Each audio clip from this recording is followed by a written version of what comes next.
Queridos irmãos, a paz do Senhor, hoje nós iremos estudar a lição de número 6, que tem como título A Suficiência da Graça na Cidade de Corinto. Bom, a palavra-chave que define essa nossa lição é suficiência. E o que significa suficiência? Suficiência é a qualidade ou característica daquilo que é suficiente. E o que significa suficiente? Suficiente é aquilo que satisfaz, é aquilo que basta.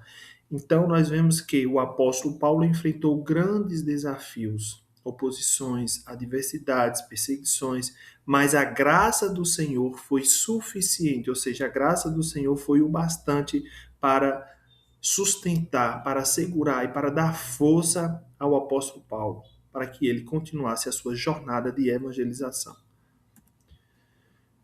Introdução. Nós vamos aqui ver o contexto da promessa divina. Inclusive, o texto áudio de nossa lição encontra-se nesse texto, que está em Atos, capítulo 18, versículo 10, e nos diz assim: Porque eu estou contigo, e ninguém lançará mão de ti para te fazer mal. Tenho muito povo nessa cidade. Então, nós vemos aqui que há um encorajamento da parte de Deus para a vida do apóstolo Paulo. O apóstolo Paulo estava provavelmente, possivelmente aflito, temendo com temor e tremor de pregar o evangelho naquela cidade. E aí o Senhor vem com a mensagem de ânimo, dizendo: não temas, porque eu estou contigo. Continua o teu trabalho, não te calas, não, mas continue evangelizando, promovendo, propagando o meu evangelho. Então, nós vemos que essa promessa de Deus a Paulo em Corinto revela a suficiência da graça divina diante dos desafios e da oposição. Deus conhece os seus e age em meio à adversidade. Foi uma situação tanto quanto complicada. Paulo estava enfrentando oposições, perseguições, mas mesmo assim ele não parou. E por que ele não parou? Porque a graça do Senhor o sustentou. Ou seja, foi o bastante, foi suficiente para que ele pudesse continuar a sua jornada mesmo em meio às adversidades. Bom, a cidade de Corinto e os desafios ao evangelho. Primeiro ponto, centro comercial e estratégico. Nós precisamos entender que Corinto era um dos maiores centros comerciais do mundo antigo, situado entre dois mares. Ou seja, Corinto era uma cidade que tinha uma posição geográfica privilegiada, e isso atraía mercadores, viajantes e influência de todas as partes do Império Romano. E isso fez com que essa cidade se tornasse um campo fértil e desafiador para o evangelho. Segundo desafio, diversidade cultural intensa. Bom, a cidade reunia gregos, romanos, judeus e povos de diversas nações.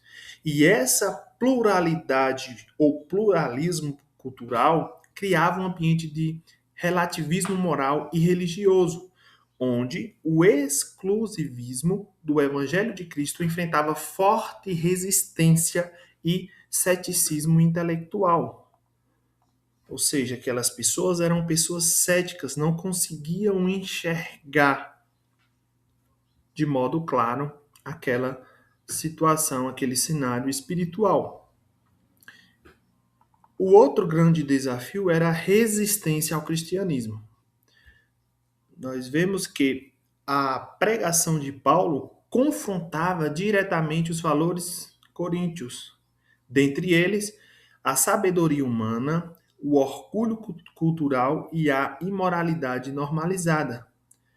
Porque nós vemos que a cidade de Corinto ela era associada à imoralidade sexual, mas era algo tão perverso e algo tão rotineiro, algo tão comum naquela cidade que a imoralidade ela tornou-se algo normal.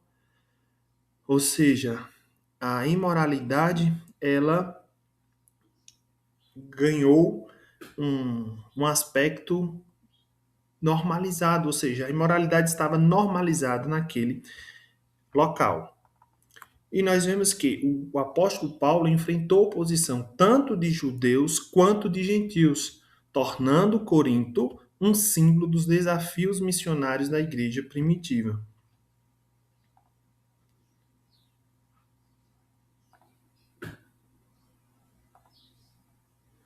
Bom, e qual era o cenário de Corinto? Como nós já falamos, tinha a questão do pluralismo religioso e templos pagãos. Corinto abrigava inúmeros templos dedicados a deuses como Afrodite, Apolo e Poseidon, refletindo um ambiente de profundo secretismo e idolatria generalizada. Nós vemos também um cenário de imoralidade sexual institucionalizada. Como eu falei, essa imoralidade sexual era algo comum, era algo normal para eles. Nós vemos que a prostituição sagrada no templo de Afrodite era parte da cultura local, tornando a imoralidade sexual algo normalizado e até celebrado na sociedade coríntia. O outro cenário é o cenário da filosofia grega e sabedoria mundana. O pensamento filosófico grego dominava o cenário intelectual, valorizando a retórica e a sabedoria humana acima da mensagem simples e direta do Evangelho. Bom, e qual foi a missão de Paulo em Corinto? Primeiro, a chegada e também os primeiros companheiros.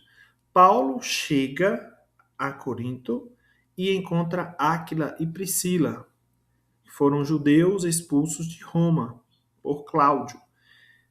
Trabalha com eles como fabricante de tendas. Então, o apóstolo Paulo trabalhava justamente com a produção, ele fazia tendas, barracas, e a partir de então ele começou a trabalhar com Áquila e Priscila, com esse casal a qual ele conheceu.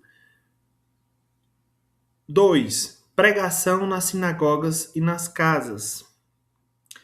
Todo sábado, Paulo discutia nas sinagogas, persuadindo judeus e gregos. Após a rejeição dos judeus, transfere seu ministério para a casa de Tito, o justo. Então, após a perseguição, após a rejeição, o apóstolo Paulo teve que se afastar. E ele então hospedou-se na casa de Tino, justo. 3. Estabelecimento da igreja local. Crispo, que era chefe da sinagoga, ele crê no Senhor com toda a sua casa. E nós vemos que, com isso, muitos coríntios ouvem, creem e são batizados. Então, nós vemos aqui de maneira bem resumida, né, a síntese da missão de Paulo, ou seja, o avanço, né, da missão de Paulo em Corinto, de maneira bem resumida. Bom, esse versículo aqui, a parte final do versículo 10, né, a parte C do versículo 10 do capítulo 18 de Atos, nos diz assim: tenho muito povo nessa cidade. E nós vemos então aqui a promessa de Deus, ou seja, esse ambiente é um ambiente que o apóstolo Paulo está com temor e tremor, e aí o Senhor vem para confortar o seu coração, para lhe dar uma injeção de ânimo, para reanimá-lo e para repor as suas forças. E o Senhor diz: não temas, não te cales, continue fazendo a minha obra. Em outras palavras, era como se o Senhor estivesse dizendo isso. Não pare de pregar o meu evangelho, continue fazendo a minha obra. E nós vemos aqui que, diante dessa promessa de Deus, ou seja, aqui nós podemos destacar a promessa poderosa que Deus fez a Paulo durante sua missão em Corinto. Primeiro, essa declaração de Deus foi um encorajamento direto a Paulo em meio a desafios e resistência. Imagine a força e a confiança que isso deve ter gerado nele. Soberano, sabendo que Deus já tinha preparado corações na cidade. Então, Como eu falei, o Senhor, ele conhece os nossos corações. O nosso Deus é um Deus onisciente. Ele sabe de todas as coisas. Onipresente e onipotente. Então o Senhor sabia que naquele momento ali o apóstolo Paulo ele estava com medo, estava temendo enfrentar aquele povo. Mas o Senhor o animou. O Senhor disse: não temas, porque eu sou contigo. E nós vamos ver que o Senhor também apareceu para outros grandes homens e deu esse mesmo encorajamento. Lá em Josué, capítulo 1, versículo 9, nós vemos também que Josué estava com medo, porque ele estava sendo o sucessor de Moisés. Imagine receber essa responsabilidade de liderar um grande número de pessoas, como era o povo de Israel. Mas o Senhor o animou, dizendo: esforça-te e tem bom ânimo, não te mandei eu? Então, nós vemos que Deus também estava ali animando, fortalecendo as suas forças, lhe dando força para continuar mesmo diante de todo esse cenário de oposição, de perseguição. Bom, segundo ponto, a promessa de que havia muito povo em Corinto mostra que, mesmo em um ambiente de sincretismo religioso e oposição, Deus estava ativamente trabalhando para reunir pessoas para si. Então Deus já tinha preparado naquela cidade pessoas para ouvir a sua palavra e estava enviando o apóstolo Paulo para cumprir com essa missão. O terceiro ponto que podemos observar a partir desse versículo é que esse versículo nos lembra que a obra de Deus não se limita ao que podemos ver. Mesmo quando enfrentamos resistência, Deus tem um plano maior e está operando em lugares e corações que talvez não imaginemos. Então, nós, com as nossas limitações humanas, nós não conseguimos ver o que o Senhor vê. Como eu falei, o Senhor, ele é onisciente, ou seja, ele sabe de todas as coisas. Onipresente, está em todos os lugares. Então, o Senhor consegue ver coisas que nós não conseguimos ver. Talvez o apóstolo Paulo, na sua mente, não imaginava que dentro daquela cidade onde a imoralidade sexual era aflorada, era comum, normalizada, talvez ele poderia imaginar consigo mesmo que aquele ambiente não existiam corações preparados para ouvir o evangelho. Mas ele recebeu essa promessa de Deus, dando força e coragem, vigor para continuar, e assim prosseguiu. E nós vamos ver lá na frente que o Senhor alcançou e salvou almas através desse ministério de evangelizar que o apóstolo Paulo continuou mesmo com tremor, com temor e tremor. Então, queridos irmãos, assim nós aprendemos que, mesmo diante das dificuldades, podemos confiar que Deus está no controle e tem pessoas preparadas para ouvir e responder a sua palavra. Então, por mais que nós não imaginemos, por mais que a gente não consiga ver, mas o Senhor, ele quer nos usar para fazer uma grande obra. E precisamos confiar que a graça do Senhor, ela nos dará força para que nós possamos continuar mesmo diante das dificuldades que possivelmente iremos enfrentar. A suficiência da graça diante da oposição. Bom, nós vemos que o apóstolo Paulo ele foi perseguido pelos judeus, ou seja, houve uma perseguição dos judeus. Em Corinto, Paulo enfrentou forte oposição da sinagoga. Os judeus resistiram e blasfemaram contra a mensagem do evangelho. Mesmo assim, a graça de Deus sustentou Paulo e abriu novas portas para o testemunho. Bom, a outra oposição foi a questão da rejeição da mensagem. Nós vemos que a pregação da cruz era escândalo para os judeus e loucura para os gregos. A rejeição era constante, um ambiente totalmente carregado de hostilidade. No entanto, a graça divina não depende de aceitação humana. ele opera com poder onde o homem vê fraqueza. Deus escolheu o fraco para envergonhar o forte. E nós vemos que a graça de Deus prevalece. Apesar de todas as ameaças e apesar daquele clima um tanto quanto complicado, hostil, Deus garantiu a Paulo: não temas, porque tenho muito povo nessa cidade. Então nós vemos que a graça de Deus não elimina a oposição, mas nos dá força suficiente para vencê-la.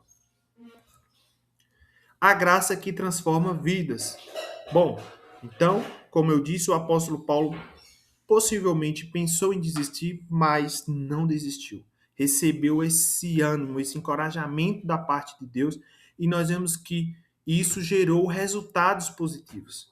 E o primeiro resultado aqui foi justamente o encontro de Crispo. Quem era Crispo? Crispo era o principal da sinagoga, um dos líderes mais influentes da sinagoga de Corinto. E ele creu no Senhor com toda a sua casa, com toda a sua casa. E o que isso aqui nos prova? Prova que a graça alcança até os mais improváveis aos olhos humanos. Glória a Deus. Famílias inteiras convertidas. Então nós vemos que a graça de Deus não se limitou a indivíduos isolados, mas nós vemos que famílias inteiras foram alcançadas pelo evangelho em Corinto, demonstrando o poder transformador e abrangente da mensagem de Cristo. Pecadores 3, pecadores transformados em santos. Paulo descreve os coríntios como lavados, santificados e justificados. Está lá em 1 Coríntios 6 e 11. E nós vemos que a graça de Deus tem poder para transformar completamente a vida de qualquer pessoa, por mais perdida que ela seja. Bom, então quais são as aplicações para a igreja de hoje? Primeira aplicação, confiança na soberania de Deus. A igreja é chamada a repousar na soberania de Deus. Ele conhece o seu povo e age com propósito, mesmo quando as circunstâncias parecem adversas. Segunda aplicação, dependência da graça divina. Nós precisamos entender que a graça de Deus é o fundamento de toda a obra cristã. A igreja deve reconhecer sua insuficiência e buscar constantemente a força que vem do alto, evitando depender apenas de recursos humanos ou estratégias próprias. Então nós precisamos entender que não é porque nós somos mais bonitos, não é porque nós somos melhores, não é porque nós somos bonzinhos, mas é a graça do Senhor que nos sustenta. É a graça do Senhor que nos permite ficar de pé diante das adversidades. E a terceira aplicação é a perseverança na missão.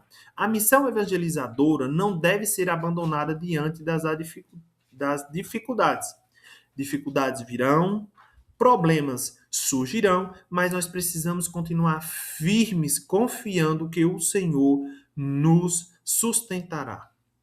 A igreja é chamada a permanecer fiel ao testemunho do Evangelho, confiando que Deus já tem pessoas preparadas para ouvir e receber a sua palavra. A graça de Deus diante dos desafios, enfrentando a oposição com fé. Precisamos entender que, assim como Paulo em Corinto, nós enfrentamos resistência ao viver o Evangelho.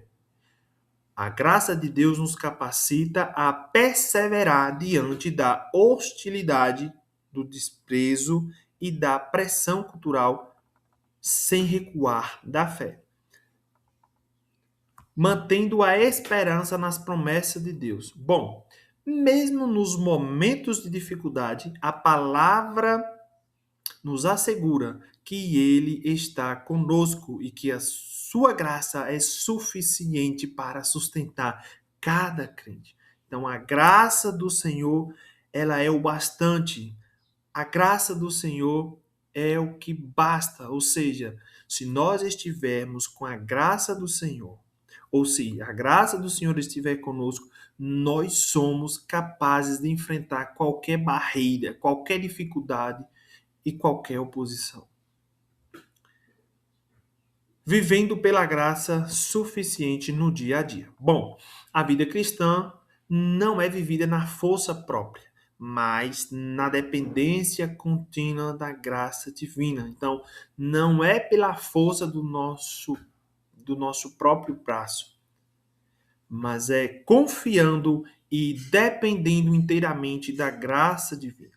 É essa graça que transforma fraquezas em testemunhos e desafios em oportunidades de glorificar ao Senhor.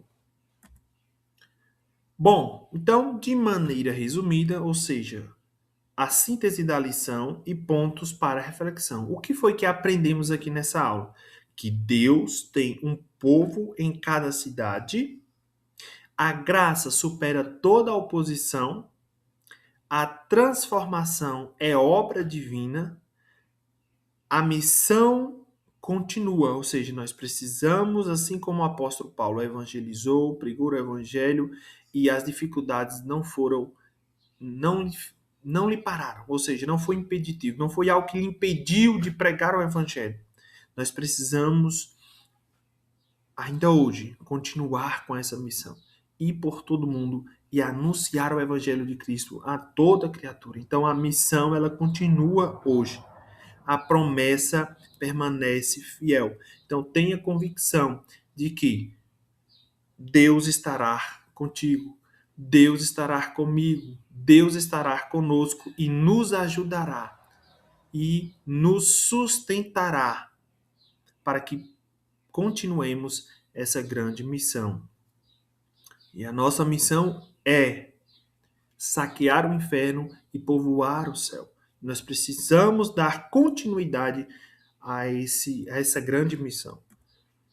Bom, aqui nós chegamos ao fim da aula e, para concluir, eu coloquei aqui uma frase que diz assim: a graça do Senhor é suficiente. Nós precisamos entender, está escrito lá em 2 Coríntios, capítulo 12, versículo 9, que nos diz assim: a minha graça te basta, porque o meu poder se aperfeiçoa na fraqueza. Então nós precisamos entender que a graça do Senhor, ela nos basta. Se a graça do Senhor estiver conosco, nós enfrentaremos qualquer barreira, qualquer adversidade, qualquer oposição, e o nome do Senhor será glorificado através das nossas vidas. Então, irmãos, assim nós chegamos ao fim de mais uma aula e que Deus em Cristo Jesus vos abençoe. E que a suficiência da graça de Deus sustente cada passo da sua jornada.